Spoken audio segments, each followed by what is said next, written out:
Y estamos hoy desde la Academia Charladito con los candidatos en esta primera emisión de la alianza que hace Red Más Noticias y Zona Franca, La Silla Vacía y la Universidad Sergio Arboleda. Y tenemos el gusto de tener a Humberto de la Calle Lombana, el candidato del Partido Liberal Colombiano, como nuestro primer invitado. Nos acompaña hoy también Juanita León, es directora de La Silla Vacía, y nos acompaña Miguel Ceballos, es decano de la Escuela de Política y Relaciones Internacionales de la Universidad Sergio Arboleda. Para empezar, yo les pediría a ustedes, por favor, un aplauso para el señor candidato. Gracias.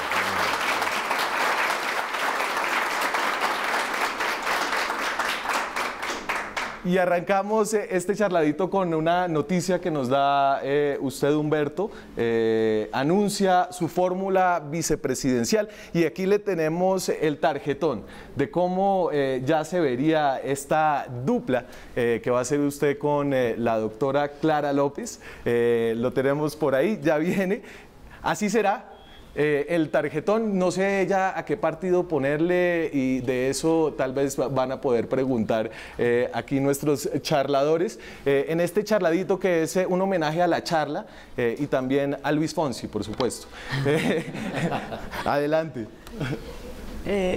Humberto, pues muchísimas gracias por estar aquí en esta conversación. Yo creo que tenemos que comenzar con la super noticia de que te vas con Clara López como fórmula vicepresidencial. Era algo que ya varios habíamos anticipado cuando ella dejó a Gustavo Petro y a Carlos Caicedo, con quienes había anunciado una alianza, y en el último minuto dijo que ya no se iba a inscribir con ellos porque tú no ibas a ser parte de esa alianza, y se anticipó que ella sería tu fórmula vicepresidencial. Lo que fue un poco sorprendente fue lo rápido con que lo anunciaste. ¿A qué se debió esa premura para salir al aire con esa noticia?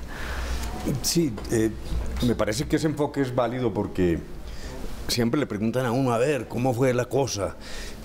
Muy difícil, y cuáles fueron las conversaciones, mediadores, etcétera. No, yo creo que Juanita tiene razón. Eso a mí me parece que tiene enorme lógica. Dijéramos, ahí fuimos desembocando. ¿No se escucha?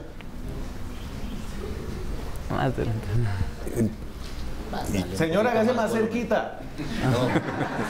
No, yo puedo hablar más duro, en la medida de lo posible. Bueno. No, estaba diciendo que ahí desembocamos con gran naturalidad. Lo que ha dicho Juanita es cierto, en la medida en que hagamos un recuento breve, charladito. Primero, yo hablé de una coalición enorme, que era de todos los del sí. Bueno, eso no se pudo, Fajardo, etcétera. No hay que recordar todo eso. Y esta última idea de una consulta el 11 de marzo, invitación de Petro, Clara y Caicedo, pues Clara no aceptó en la medida en que yo tampoco lo hice, y eso abrió un espacio político, pero también me parece que lo que hay ahí es coherencia. ¿Por qué? Porque pues con Clara hemos tenido interlocución desde hace muchos años. Ella estuvo siempre y fielmente a favor del proceso y de la búsqueda de la paz y de no dar marcha atrás, no entrar en el terreno escabroso, digo escabroso en mi opinión, de renegociar esto, y además dijéramos una vena de política social, de transformación de Colombia, que me parece que es complementaria y muy compatible, y esa fue la razón que presidió todo esto para desembocar, insisto, que con enorme lógica y naturalidad en esto. ¿Y por qué hacerlo ahora? Bueno, dijéramos que primero, me parecía que ya era el momento. Segundo, es que hay un detalle legal, y es que si uno va a inscribir la candidatura a la luz de la legislación actual, tiene que llevar ya su fórmula. Luego vamos a inscribir nuestra candidatura pronto, y eso exigía tomar decisiones inmediatas. Y segundo, bueno, un poco de táctica también, mover el tablero político, entrar, dijéramos, más de lleno en la contienda. Yo creo que esto tiene cierta sinergia y es algo que queríamos aprovechar en este momento. Doctor Humberto, yo hubiera querido comenzar por temas un poco más charladitos, anecdóticos, pero este papayazo que usted nos da con el anuncio de Clara no lo puedo dejar pasar. Clara López ha estado en el Polo Democrático, Clara López ha estado en el gobierno de Santos y ahora está en el liberalismo. Difícil un poco todo ese tránsito de Clara, y obviamente la pregunta del millón. Usted identifica, como todos los colombianos, una cercanía enorme entre Clara y Ernesto Samper. ¿Cómo manejar eso? Usted renunció al gobierno de Ernesto Samper cuando era vicepresidente como una protesta a él. Y ahora vamos a ver a César Gaviria, su jefe, y a Ernesto Samper, también su jefe. No, charladito, ¿no? Charladito, suavecito. Bueno, y para comenzar, Sí, y con a mí me han dicho que el esquema era distinto, pero está muy bueno el esquema. Mi abuelita decía, bruscos no, ¿no? No, la cosa es fácil. Primero, no. ¿Quién dijo que Clara estaba en el liberalismo? Al contrario. No, está ahora. No, no está. Es que de lo que se trata es de aunar, pues que precisamente la fórmula tiene esa ventaja, que es coherente pero recoge hacia afuera, no está enquistada dentro del liberalismo. O sea que dijéramos, esa es una primera aproximación. Segundo, sabe que si alguien está feliz con esta fórmula es César Gaviria.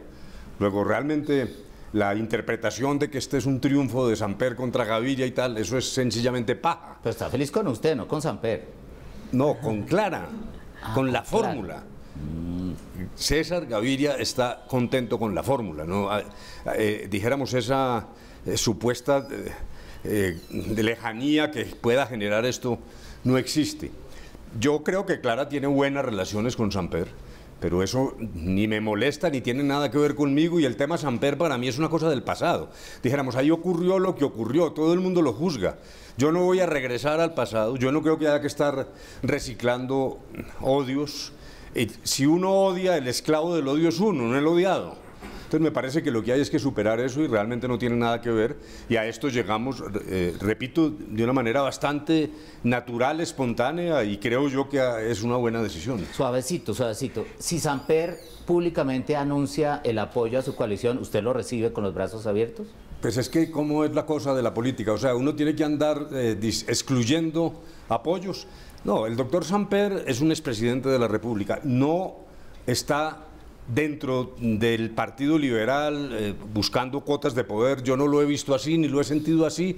Dijéramos, no hay actividad política dentro del liberalismo.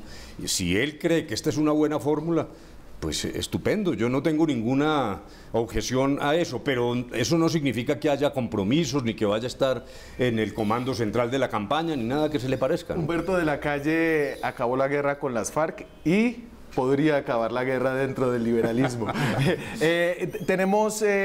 ¿Ustedes quieren un poco escarbar en estos temas de mecánica, de política actual? Solo una pregunta, doctor de la Calle. Con esta decisión, usted se mueve definitivamente del centro un poquito a la izquierda, o bastante más a la izquierda, en una campaña donde todos pensábamos que la idea era ocupar el centro.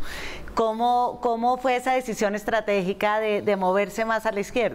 Pero no, yo pienso que es que la alquimia de esto es complementaria. Dijéramos, toda mi vida he estado en el centro, sí, y yo sigo allí. El lema de mi primera campaña era por todo el centro de la calle, y yo creo que eso no va a cambiar. Ocurren dos cosas. Uno, dijéramos, yo he aprendido a conocer más a Colombia y también a recibir más duramente y con mayor preocupación la infinidad de conflictos estructurales que tenemos, de discriminación, de inequidad. La sociedad más inequitativa de Latinoamérica, al lado de Haití y de Honduras. Realmente es una vergüenza lo que tenemos en Colombia en términos de injusticia. Luego, yo creo que soy más sensible hoy a eso. Sigo en el centro, pero tengo una mirada hacia allá. Y me parece que Clara aporta, dijéramos, una visión transformadora de la sociedad, sobre todo en política social. Absolutamente moderada, se desempeñó como ministra de Trabajo y nadie tiene una queja de decir que ahí había pues una cosa socialista o extremista. Luego, no, yo creo que al contrario estamos en el centro con un elemento de izquierda, llamémoslo centro-izquierda, pero yo sigo ubicado donde estoy. Sí creo que he recuperado unas sensibilidades que tenía de joven y que uno va perdiendo porque la vida lo va llevando por muchos caminos, empieza uno a garrapatear memoriales de abogado y a olvidar. Yo creo que lo que está pasando en parte en estas sociedades es la ruptura, la insolidaridad. Un tipo me dijo, un presidente de un grupo financiero importantísimo, hombre, si usted era un abogado que ganaba plata y tal, y estaba aquí en Bogotá, ¿cómo se metió en ese embeleco de La Paz? Eso a mí realmente fue una bofetada. Como fue bofetada el que una señora en la calle 85 me vio pasar y me dijo, a mí qué me importa lo que pasa en el Guaviare y por allá en el Caquetá, yo no quiero es que le roben, que maten a mi hijo para robarle el celular. Yo le dije, pues usted tiene una miopía aguda, porque el que mata a su hijo por robarle el celular puede ser a su vez un hijo de un desplazado que viva en las villas miseria. Luego, uno no puede segmentar las violencias, yo creo que hay un eslabonamiento de violencias. Entonces, sencillamente sí creo que de alguna manera yo he revivido mística y sensibilidad que no tenía, ¿no? Déjeme agregar a este tema de la mecánica, Humberto, el tema de las listas al Congreso. Clara tiene sus candidatos en la lista que presentaron, la lista de la decencia, con Gustavo Petro, con Carlos Caicedo. Y entonces, ¿qué están pensando los aspirantes al Congreso liberales acerca de cómo esta dupla va a impulsar las listas que se van a votar el 11 de marzo? No, dijéramos que son dos territorios distintos, eso se habló claramente, o sea, Clara seguirá impulsando sus listas, las que ella llama lista de la decencia, y yo sigo en el territorio del Partido Liberal en lo que tiene que ver con el 11 de marzo, de todos modos también tratando, como lo he dicho mil veces, de recomponer un partido con vicios. Yo nunca he ocultado los vicios del liberalismo, se lo dije francamente en su cara a los delegados el día del Congreso, creo que fui el que más vehemencia utilicé para decir hay que corregir esto. Pero esos son dos caminos que no se rozan. Lo que hemos hecho es un tiquete para la elección presidencial, pero yo no veo allí contradicción de ninguna clase. ¿Listo? Ahora sí, charladito. Charladito. Y entonces lo que vamos a hacer, Humberto, es un poco de lo que usted hablaba, de recordarle a usted de dónde viene, recordarle o informar a las personas jóvenes que están en este auditorio acerca de su larga trayectoria y tal vez conocer un poco más de la persona detrás del candidato. Y creo que su origen y el origen de todos está de alguna forma en la familia. Usted nos hace llegar una bella foto familiar que quisiera compartir aquí con nuestra audiencia, con nuestra teleaudiencia. Y ese Humberto de la Calle es el que ustedes ven a la izquierda de la pantalla. Tal vez es difícil de reconocer porque está muy guapo y además no tiene gafas.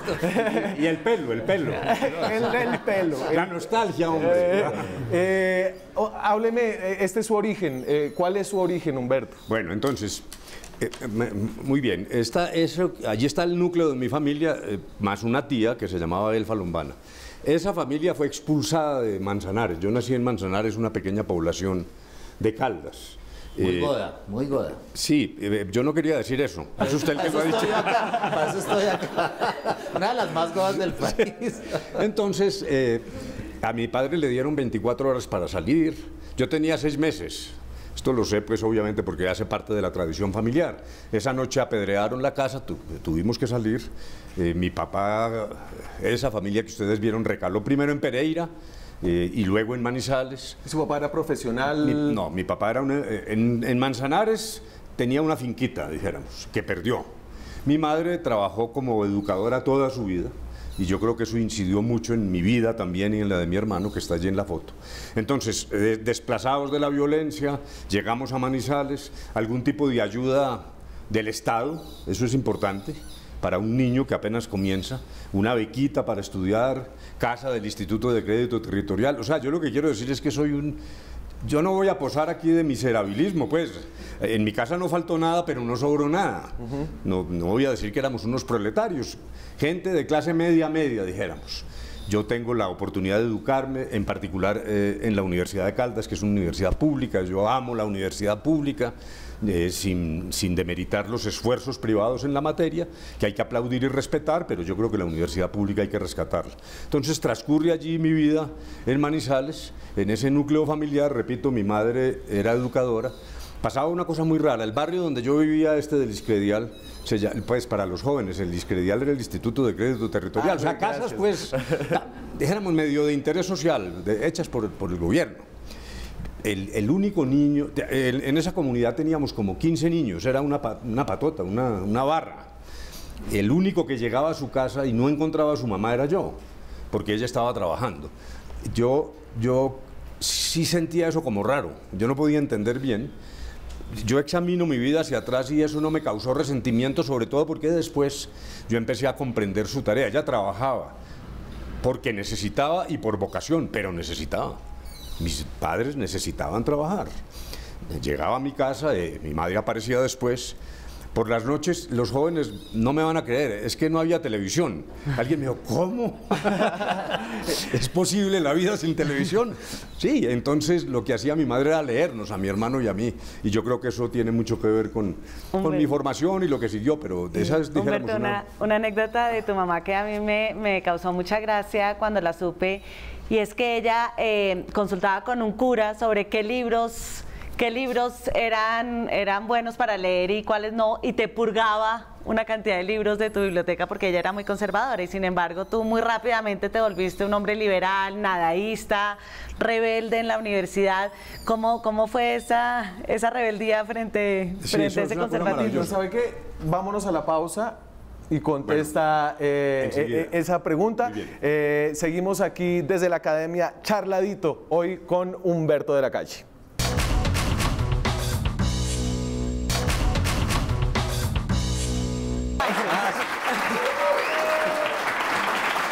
Seguimos aquí en Charladito con los candidatos, hoy con Humberto de la Calle. Estamos en la Universidad Sergio Arboleda en esta alianza de Zona Franca, de Red Más Noticias, La Silla Vacía y la Universidad Sergio Arboleda, hablando de una juventud subversiva.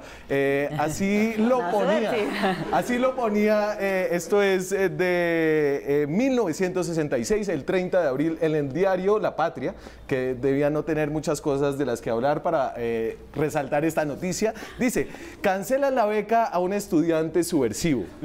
Se referían al joven de la Universidad de Caldas, Humberto de la Calle Lombana. La determinación adoptada por el gobierno seccional obedece a que el susodicho estudiante fue uno de los protagonistas de la pedrera al centro colomboamericano de esa ciudad el viernes 22.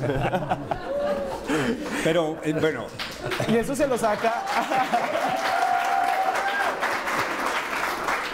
Pero espere, voy a retrotraerme a la pregunta de Juanita. No, en efecto, es que mi madre era ultraconservadora, católica, hasta el punto de que tenía un sacerdote que iba todos los días a confesarla.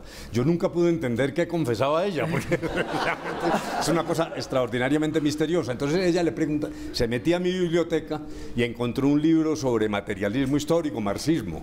Y pues mi mamá se horrorizó, llamó al padre. El padre Belisario Gutiérrez le dijo, no, eso es prohibido, eso está en el índice. Usted tiene que exigirle a su hijo que prescinda de ese libro, que lo vote o lo que fuera. Bueno, así ocurrió, pero es que lo que pasaba, teníamos unos círculos intelectuales, dijéramos con una posición de rebeldía, etcétera, con una muy interesante ruptura que pudiéramos volver sobre eso. En cierto momento, en el movimiento estudiantil viene como una especie de división. Algunos nos quedamos en la no violencia, como es mi caso. Yo era presidente del Consejo Superior Estudiantil de la Universidad de Caldas, pero allí vimos desfilar tanto, sobre todo al ELN, más adelante al M19, es decir, ahí hay un punto de ruptura, hay unos elementos de mi vida que pueden ser comunes a los de personas que luego ingresaron a la guerrilla, pero el punto de quiebre es el uso de la violencia. Muy bien, a pesar de la pedrea, pero ya voy a explicar cómo es la vaina. Entonces, en ese movimiento intelectual, pues yo tenía una posición rebelde, fui fundador de periódicos desde el colegio, incluso lo hacía, y mi madre pues sufría mucho con eso, y de allí viene pues ese escrutinio de tratar de establecer una censura con fundamento en las indicaciones del padre Belisario Gutiérrez. El gran error de mi mamá, que es lo que siempre pasa, es que la represión no sirve mucho. Si ella no hubiera hecho nada, yo tengo que confesar que no entendí un carajo de ese libro. Realmente esa acción represiva fue innecesaria. Bueno, empiezan, pues la agitación estudiantil, era una época en que era muy vigoroso el movimiento estudiantil. Yo creo que parte por el papel que jugó el estudiantado en... 66, guerra de Vietnam. Sí, dijéramos en todo el mundo había una efervescencia. Entonces eso ocurre menos en Manizales, que era una ciudad totalmente conservadora, conventual, una circunstancia bastante difícil, pero hay agitación. ¿Qué fue el florero de Llorente? En ese momento se estaba discutiendo la separación de Caldas para sacar los departamentos de Risaralda y Quindío. Y eso empezó a volverse como una cosa de orden público, entonces nombraron un gobernador militar, que se llamaba el general Vanegas Maldonado. Yo organizamos con los presidentes de los consejos estudiantiles una marcha desde Pereira a Manizales, fuimos a la Plaza de Bolívar de Manizales y la discusión era presupuestal. Lo que se estaba hablando en ese momento era una queja al gobierno como hoy por la falta de presupuesto para la universidad. Pero en ese entonces surgió una tesis absolutamente falsa. Fíjese que las noticias falsas tienen ciertos antecedentes. No son nuevas. No son tan nuevas. Ahora hacen más daño, pero no son tan nuevas. Y se dijo que había unas bases de los Estados Unidos en la Sierra de la Macarena. Entonces nos fuimos a protestar contra las bases americanas. Como no había consulado en Manizales, fuimos al centro colomboamericano. Sí. En esa manifestación se colaron, esa es la verdad, estudiantes que llegaron de la Nacional de Bogotá, y en efecto hubo una pedrea. Yo no tiré piedra, pero no crean que lo digo pues, no tiré piedra, sencillamente. Pero claro, quedó la idea de que en la medida en que yo tenía un papel de liderazgo, pues era el promotor de esa pedrea. Y ahí es donde ese gobernador militar resuelve quitarme la bequita que venía disfrutando desde la época, como lo conté, desde la época del desplazamiento. Aquí Juanita, que la veo que está preparando algo de ese libro que es sobre los superpoderosos de la silla vacía. Sí. Hágase la cuña. Sí. No, esto fue un libro de perfiles que escribimos sobre gente que era superpoderosa en el 2014, y como el doctor de la calle estaba negociando el acuerdo de paz, escribimos un perfil de él. Pero hay una frase, porque uno oyendo ese pasado bohemio, y uno podría pensar que eres un romántico, pero en realidad, hablando con mucha gente, no te describían como romántico para nada, y por el contrario, como una persona muy realista, rayando en lo pesimista. Y hay una frase que tú le dijiste en una entrevista que hiciste con Rosa Jaramillo, donde decías que después de la bomba, que como a ti te tocó la bomba atómica, naciste tras, digamos, fuiste la generación después de la bomba atómica en Hiroshima y Nagasaki. Tú dices, hoy me queda una mirada respecto de la especie humana y del mundo que no admite emociones súbitas. No tengo el tropicalismo de creer que hay hallazgos nuevos, posibilidades impensadas, y que las cosas ocurren como en una eclosión de alegría. Miro los fenómenos con distancia y mantengo ese escepticismo fundamental, que me parece que es un rasgo de tu personalidad, que la gente que te conoce dice que incluso cuando la negociación en La Habana, jamás dejaste que te emocionaras sobre lo que venía, siempre mantuviste como un escepticismo y un pesimismo.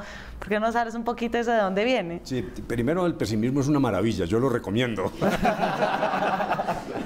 Porque es que es como una especie de antídoto anticipado contra la frustración. Entonces, prefiero estar ahí como en la retaguardia, esperando a ver los acontecimientos. Esa descripción es cierta, pero es como una mezcla, porque yo me considero sentimental en el sentido de que de emociones, y ahora en esta tarea en la que estoy, yo realmente creo que hay elementos de injusticia que uno sí tiene que trabajar, que hay mucha insolidaridad. Entonces dijéramos que hay una vena que pudiera calificarse de romántica, para utilizar esa palabra. Bueno, y los temas del amor y tal. Yo fui poeta, por fortuna pues ya no existe ninguna poesía, porque buscamos. Si la encuentra, se tira en mi campaña. Bueno, vamos. Pero espérate, porque es que lo que sí es una mezcla, pero sí, dijéramos, un arma es desde el escepticismo, no ilusionarse con cosas pasajeras. Incluso cuando terminó la constituyente, a mí me dieron un aplauso majestuoso, unánime, todos los constituyentes, y yo para mis adentros decía, tranquilo Humberto, no te ilusiones mucho que esto cambia. Y en efecto, pues viene después todo el tema del proceso 8000, etcétera, y las desilusiones de la vida, que está llena de recovecos y que nadie puede predecir. Vamos para allá, vamos para la constituyente. Este es un momento importante, obviamente, no solamente para el país, en el que usted tiene un papel muy importante. Después de ya haber ocupado varios cargos, usted tiene casi más puestos que un bus en su hoja de vida. Sí. Entonces voy a pasar por esos puestos rápidamente. Oiga, para llegar a la constituyente. No, muy bien. Demasiados puestos, a mí me da vergüenza con estos jóvenes. No, pero pues es que tiene su edad también. Pues, hombre, bueno. Entonces usted, juez municipal, magistrado de la Corte Suprema de Justicia, registrador nacional, y me voy a ir más allá. Ahí están: embajador ante el Reino Unido, ministro del Interior de Andrés Pastrana, embajador de Colombia ante la OEA, jefe del equipo negociador, vicepresidente de la República, ministro de Gobierno de César Gaviria.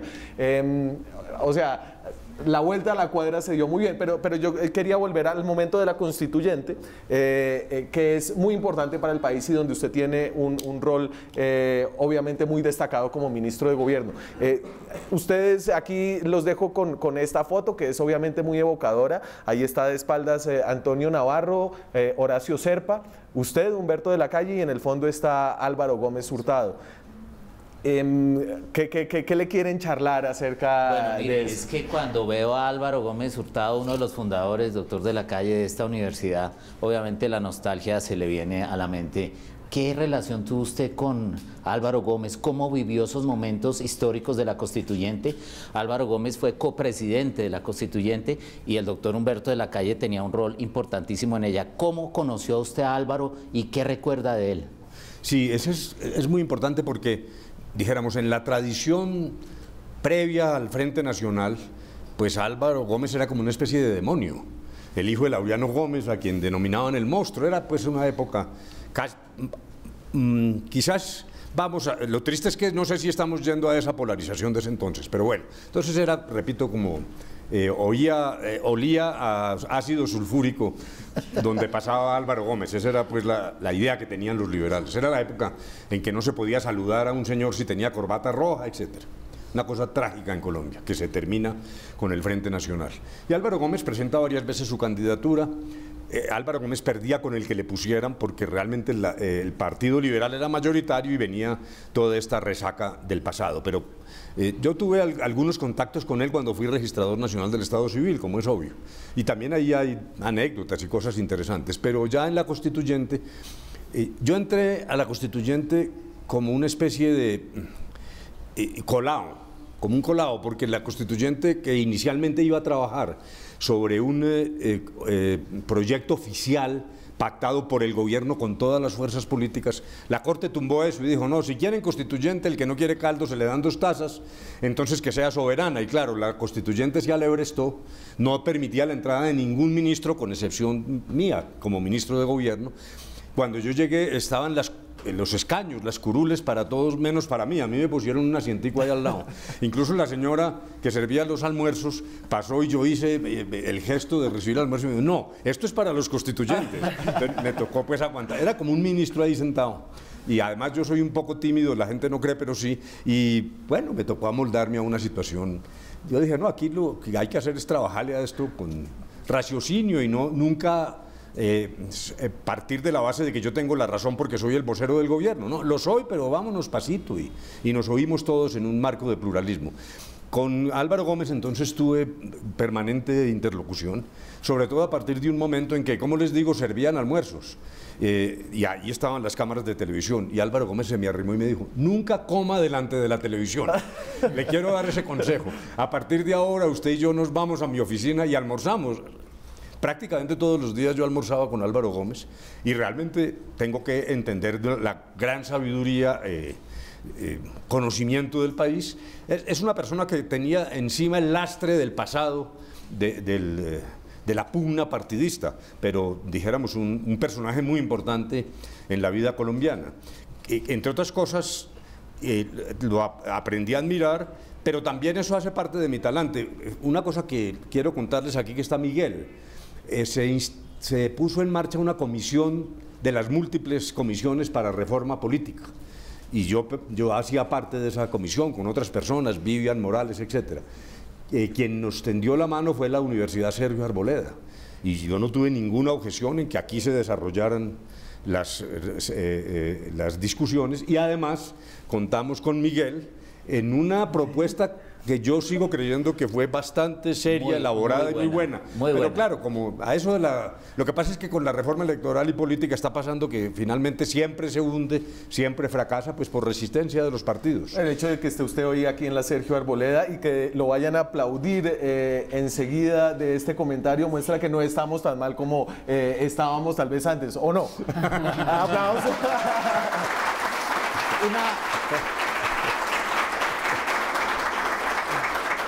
Muy rápidamente, muchachos, y yo quiero rescatar ese momento histórico. El doctor Humberto de la Calle, junto con Eduardo Montealegre, que después sería fiscal, Vivian Morales, que después sería fiscal, el decano de la Escuela de Derecho de la Universidad Javeriana, nuestro rector, con un equipo maravilloso, Hugo Palacios Mejía, gran abogado. Estuvimos trabajando casi 6 meses y yo quiero felicitar al doctor Humberto, como a todos los que participaron, por ese juicio. Era increíble, tardes enteras durante meses diseñando la reforma política que después dio lugar a lo que hoy se conoce como la silla vacía.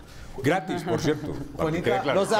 No sabíamos que después Juanito iba a tomar Y estamos un poquito colgados de gratis. tiempo, pero yo creo que es clave que hablemos de su llegada a la política electoral. Sí. Primero como candidato presidencial que perdió en una interna con Ernesto Samper y luego como su vicepresidente. Este es un episodio clave. Si quiere, Claro. aquí usted escárbele. Sobre todo porque ahí, doctor de la Calle, usted había criticado duramente a Ernesto Samper, había dicho que nunca se uniría con él y terminó de vicepresidente de él muy rápido. Y después se agrió la relación, porque no nos cuenta cómo fue eso y como un poquito esos saltos de decir con este no y después terminar juntos. Pero dijéramos pero me voy un poco atrás. En la universidad yo era activo político desde la perspectiva del movimiento estudiantil. Y repito, director de periódicos, fundador de los mismos, etcétera, etcétera, etcétera. Pero luego empieza a aparecer el clientelismo en Caldas y ahogó la política. Y es, dijéramos, el primer momento en que yo me retiro. Es que yo no soy un político profesional, en el sentido de que hago vida pública, pero no ha sido una constante, esa no es mi vida, eso no copa totalmente mi vida. Entonces, salgo de la política, termino en mi profesión, me nombran registrador nacional del Estado Civil y vengo aquí y ahí entro ya, dijéramos, en una esfera más nacional. Se inventó el tarjetón electoral. Y exactamente, que eso cambió, es increíble, a veces pequeñas cosas tienen efecto supremamente importante. Bueno, entonces termino allí la registraduría. César Gaviria me llama para que lo asesore a propósito de la constituyente. Dijéramos, ahí empieza ese paso que me convierte luego en ministro y para mí es una cosa totalmente sorpresiva. Cuando me ofreció César Gaviria el ministerio, yo creí que yo no le estaba entendiendo bien. Y entonces le dije a mi señora, oye, me pasó una cosa muy rara. Yo no pude entender una cosa que me dijo Gaviria. ¿Será que me está ofreciendo el ministerio? Y me dijo, ¿cómo se le ocurre? Usted no tiene ropa para eso, hombre. Y a los 15 días me dijo Gaviria, entonces le ofrezco el ministerio y usted se da el lujo de no contestarme. Le dije, no, yo realmente no entendí. Bueno, viene luego de mi paso por el ministerio, ya la campaña, el tema de Samper. Y la primera pregunta, no, en efecto, ¿qué quería yo? Ganarle a Samper en la consulta. Era un momento en que era una consulta con verdaderos matices acentuados dentro del liberalismo. Realmente, dijéramos, si lo quisiéramos poner en esos términos, una vena socialdemócrata encabezada por Samper y el tema Gaviria, que hoy llaman neoliberal, eso se ha corregido totalmente, pero llamémoslo así pues para que nos entendamos. Luego fue una consulta no de cooperación, como la que acabo de tener con Juan Fernando Cristo, sino una consulta duelo, es decir, ¿es usted o yo? Bueno, eso es lo que hace que cuando termina la consulta gana Ernesto Samper y surge la hipótesis de mi vicepresidencia. Yo había dicho que no por 1000 razones, entre otras porque ahí lo que se fraguó fue un truco. Faltando 3 días para las elecciones, yo fui informado de una estrategia para obligarme a mí a decir antes que aspiraría eventualmente a la vicepresidencia y perder el caudal de votos que se venía formando. Por eso dije no, y porque es que la mente de las personas cambia. En ese momento yo lealmente dije, no, yo no quiero ser vicepresidente, yo quiero ser presidente. Bueno, después se presenta la fórmula de Unión Liberal y todo lo que pasó después. Yo creo que Samper tenía una posición social, de política social interesante, pero se atravesó el desgraciado proceso Chomil y desbarató todo esto y entramos en una crisis profunda, ¿no? Usted iba por el centro de la calle, Samper iba por la izquierda de la calle y en ese momento ganó la izquierda. Me tengo que ir a la pausa. Ya regresamos con preguntas de algunos de los asistentes a este foro desde la Academia Charladito con los candidatos. Ya regresamos.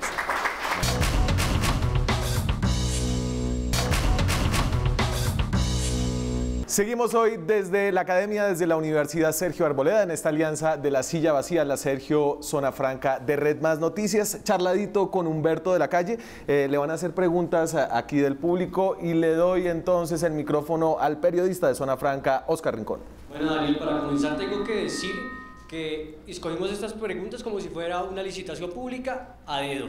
Entonces, vamos con la primera. ¿Quién eres tú primero? Soy Stephanie Castro, estudiante de Política y Relaciones Internacionales de 4º semestre. ¿Vas a votar por Humberto de la Calle? No sé, bueno, voy a decidirle con Ahí esta vamos también. bien, ¿no? Sí, dependiendo de las respuestas. Bueno, tu pregunta. Quisiera saber principalmente cuál es su posición respecto al asesinato de los líderes sociales que han venido ocurriendo últimamente, si usted cree que son hechos aislados o están relacionados directamente con el proceso de paz. Primero, ese es el verdadero talón de Aquiles de lo que está pasando ahora en Colombia. Eso es realmente lo que no nos puede pasar. Vamos a tener 1000 conflictos, vicisitudes, pero eso lo tenemos que taponar. Yo comprendo el esfuerzo del gobierno y del ministro Villegas. Yo sé que trabaja en el tema, pero la verdad es que cada vez es muy difícil explicar la totalidad de este fenómeno excluyendo una hipótesis, que es la del carácter sistemático. Sí hay incidencias distintas, causas distintas, pero me parece que eso no contribuye a reconocer en un país de 50 años de conflicto, 8 millones de víctimas, que hay ahí una mano negra, que hay organizaciones que pretenden destruir a los reclamantes de tierras, que pretenden atacar a los defensores de derechos humanos, y hay que estar en guardia con eso. Yo creo que primero deberíamos hacer un pacto de no violencia a todos. Alguien me dijo, pero eso suena un poco romántico, ¿no? Eso ha funcionado en otros países. Yo algún día decía, ¿por qué no nos ponemos un día y una hora, todos, no en Bogotá, en todos los municipios, todas las fuerzas políticas, incluidas las del no, los que no están de acuerdo con el proceso de paz, y mandemos el mensaje de no violencia? Porque es que muchas veces estas acciones violentas son resultado de malas interpretaciones de lo que pasa en la capital. Los insultos en la capital y en las ciudades se convierten en violencia en el campo. Yo sí creo que hay un fenómeno de antiguo que no es nuevo y que está atacando sistemáticamente personas que tienen esas características. ¿Seguimos? Vamos con la siguiente pregunta. Su nombre, carrera, edad. Andrés Felipe Ortiz Urrego, Marketing y Negocios Internacionales y 19 años. Bueno, usted va a votar por Humberto de la Calle, no lo ilusione, dígale de una vez. Estamos esperando a ver los demás candidatos, ver propuestas y ver por cuál es más cercana a mí. Eso es lo que hay que hacer, perfecto. Exactamente. Hay que conversarlo entonces. Su pregunta. Mi pregunta sería, ¿qué manejo daría en su gobierno a la fuerte polarización creada por los acuerdos de paz para tener una mayor unidad nacional? Bueno, eso, fantástico. Primero, la democracia es el marco de la contradicción. No hay que tenerle miedo a discrepar. Es que este país es muy raro. Primero, lo que tenía era una falsa cortesía, y entonces era hipócrita. Uno en la radio y frente a los periodistas, para atacar a una persona siempre comenzaba por decir, yo lo respeto muchísimo, le tengo gran admiración, pero ahí viene la puñalada por detrás. Pero lo que hay que decir es la verdad, sin tapujos, sin hipocresía. Eso no es malo para la sociedad y es esencia de la democracia. Y vamos a seguir discrepando, ese no es el problema. El problema es que cambiamos la discrepancia por el insulto, y eso sí es una enfermedad, eso es patológico. Lo que está pasando ahora es que empezó una insultadera y entonces realmente no hay diálogo social. La gente va a las redes a reafirmar el prejuicio que tenía antes de abrir el computador y no después, no es a oír a los otros. Y me parece que esa es una situación que obliga a repensar lo siguiente. A Álvaro Gómez, ahí vuelvo a Álvaro Gómez. Una cosa es que tengamos que tener todos un proyecto nacional. Y ese proyecto se basa en los elementos esenciales de una comunidad que tiene que sobrevivir, el acuerdo sobre lo fundamental, decía Álvaro Gómez. De allí para adelante, discrepar, en vez de insultar, discrepar. Yo creo que si soy presidente el 7 de agosto, lo que voy es abrir las manos a todos. Vamos a terminar la insultadera. Vamos a seguir discutiendo, se harán políticas públicas, pero también vamos a preservar la esencia de lo que es una sociedad democrática. Una difícil. ¿Traes una difícil? Yo creo que sí. Bueno, listo. Entonces, tu nombre, carrera, edad. Vale. Mi nombre es Adriana Sánchez, soy ingeniera agrícola, he trabajado en temas de ciencia y tecnología en Colombia y aprovechando que estoy desde la academia, quisiera hacerle una pregunta a Humberto de la Calle y es conocer su posición frente a la ciencia, la tecnología y la innovación en Colombia y qué hacer con Colciencias. Bueno, inversión del 0,26% del Producto Interno Bruto en ciencia y tecnología realmente es una vergüenza. Estamos incluso por debajo del promedio latinoamericano. Es una cosa increíble. Y si a eso le agregamos 8 directores de Colciencias en 8 años, no, pues en la inmunda. Realmente lo peor que hemos hecho es el tema de ciencia y tecnología. Yo he tenido una buena interlocución con las academias científicas.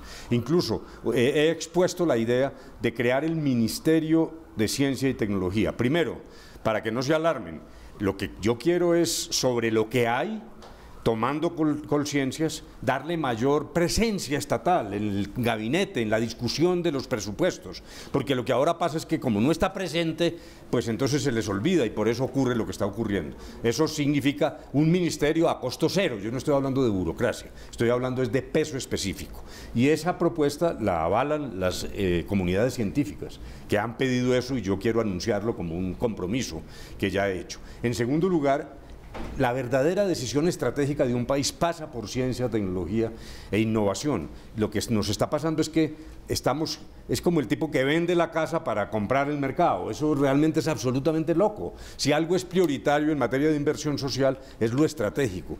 Hay muy poca innovación, además, no solo desde el Estado, sino de la propia empresa privada. La empresa privada tampoco es innovadora. La mayor parte de los empresarios repiten y repiten las mismas rutinas.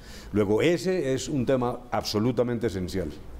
Y creo que con esas preguntas nos vamos a la pausa. Nos queda en unos minutos cuando regresemos para hablar de dos eventos fundamentales, su papel como jefe negociador del acuerdo con las FARC y su lanzamiento a esta coyuntura electoral por segunda vez. Ya regresamos desde la academia, charladito con Humberto de la Calle.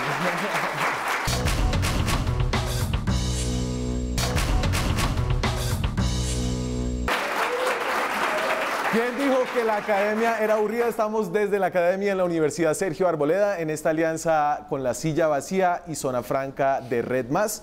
Charladito con los candidatos, hoy Humberto de la Calle. Nos quedan dos episodios claves, obviamente por el que la mayoría de las personas acá lo recuerda es por su rol como jefe negociador. Tengo aquí las palabras del presidente Juan Manuel Santos presentándolo ese 5 de septiembre del 2012. El jefe negociador, la persona que va a estar a la cabeza de estas negociaciones, va a ser el doctor Humberto de la Calle. Y creo que el país puede sentirse más que tranquilo con el doctor Humberto de la Calle como jefe negociador. Como siempre, muy elocuente el presidente de la República, Miguel. Doctor de la Calle, esa labor de ser negociador en nombre de todo un Estado es difícil. Un hombre como usted, que fue juez de la República, magistrado de la Corte Suprema de Justicia, ¿cómo le explica a estos muchachos y al país esa difícil decisión de permitir que miembros de las FARC que habían cometido delitos de lesa humanidad no pasen primero por la justicia para que puedan hacer política? ¿Eso fue parte de lo que usted negoció o fue una distorsión al final de la negociación? No, no es una distorsión. Yo pido que leamos el acuerdo. Leamos el acuerdo. Bueno, es duro. Sí. El acuerdo dice que la jurisdicción tenía que empezar a funcionar el 23 de febrero del año 2016. Eso significaba que cuando llegara el momento de asignar las curules o escaños a los miembros de las FARC, ya habían pasado o estaban enfrentados a la jurisdicción especial. Entonces, primero, ahí no hubo ninguna imprevisión de nosotros, de los negociadores. Eso casi nadie lo sabe. Pero no salió bien. Espera, vamos con calma. Lo que siguió fue una discusión enorme sobre la jurisdicción en la que hay muchas responsabilidades. El propio gobierno, al implementarse, podía haber demorado demasiado, y la famosa esta comisión CECIBI, etc. Las FARC también, porque claro, empieza pues una discusión demasiado prolija sobre algo que estaba suficientemente claro y que lo que había que hacer era acelerar, justamente para no caer en un limbo que fue producto de los hechos, no de la negociación. Doctor de la Calle, solo respóndame sí o no. ¿Usted le parece que al gobierno le ha quedado grande la implementación del acuerdo de paz? Sí, yo francamente creo que eso tiene muchas deficiencias. Ok, ¿y qué nos haría pensar que si usted es elegido presidente, usted va a ser capaz de implementar el acuerdo de paz? ¿En qué radicaría su diferencia frente al liderazgo del presidente Santos para pensar que usted sí lo puede implementar? Bueno, primero hay un fenómeno que pasa siempre en las democracias, que el triunfo da un vigor y una energía que se va perdiendo con el transcurso de los años, y definitivamente 8 años gobernando a Colombia, francamente la fatiga de los materiales va destruyendo la capacidad de manejo desde la presidencia. O sea que solo el mandato renovado, pero además un mandato que en mi caso está precedido de una discusión pública. Yo he dicho Primero, que el acuerdo no se debe modificar sustancialmente, y en eso tengo pues una discrepancia con Miguel, porque es que el acuerdo fue refrendado y ahí concurrieron las 3 ramas del poder. Refrendado en el Congreso, que eso es un conejo y que debió haber sido el plebiscito, etcétera. Pero lo que tenemos es el compromiso del Estado colombiano. Lo peor que le ha pasado a Colombia, cada que un Estado incumple los compromisos viene una tragedia. Y yo francamente creo que eso no debe ser así. Por eso, como vigorosamente estoy defendiendo esa posición, si gano, lo que voy a tener es un mandato renovado. Y yo aquí, y como para terminar este charladito, le voy a recordar lo que pasó por allá en el año 2015, cuando una señora llamada Piedad Córdoba, mientras usted era jefe negociador y estaba metido en las cosas de La Habana, dijo que usted debía lanzarse a la presidencia. Lo tenemos por aquí en un recorte de la revista Semana. Dice: Piedad de la Calle, en un régimen de transición puede ser hasta candidato presidencial al que el presidente Juan Manuel Santos le ponga la mano en la cabeza. Usted dijo no, no, no, no y no, y de alguna manera finalmente terminó diciendo sí. Eso requiere una pequeña explicación de por qué usted quiere ser candidato ahora mismo en Colombia, luego de que había dicho de que no iba a ser candidato. Sí, eso en mi tierra se dice: las carambolas después de hechas son fáciles. Claro, todo el mundo dice: ah, no, pues claro, leer la historia al revés realmente es un tremendo error. Y además es no entender que en cada momento uno puede tener convicciones distintas. Ejemplo, uno va a una fiesta y entonces ve a una muchacha y de entrada le parece muy linda y le dice: nos casamos. La muchacha le dice: no, que nos casemos, que no, que no, que no, y al año se casan. Porque es que hay momentos y hay también acciones que corresponden a ese momento. Entonces, resumo, durante todo el tiempo de La Habana dije: no soy candidato, porque no lo era, porque entendía realmente que no lo debía ser y que no me parecía que era aceptable jugar simultáneamente con la condición de negociador y candidato. Termina mi tarea. Terminó en diciembre del año antepasado. El señor doctor Santos dice: ustedes, mil gracias, se van. Y empiezo yo a recibir apoyos, insinuaciones, propuestas francas, periodistas que se pronuncian. Surge la discusión dentro del Partido Liberal y a mí me parece que es totalmente legítimo que en ese momento yo diga: bueno, realmente yo tengo una experiencia y hay personas que me piden esto, yo quiero aportar esa experiencia. Eso no es contradictorio. Aparece contradictorio cuando se lee al revés. Es lo mismo de la vicepresidencia. Yo decía: yo no quiero ser vicepresidente de Samper. Las decisiones se toman después. En cada momento uno está diciendo la verdad, y la verdad que siente. Yo creo que a cada uno de los que están aquí presentes les puede haber pasado eso en la vida. No es que usted sea fácil, sino que ellos son muy insistentes.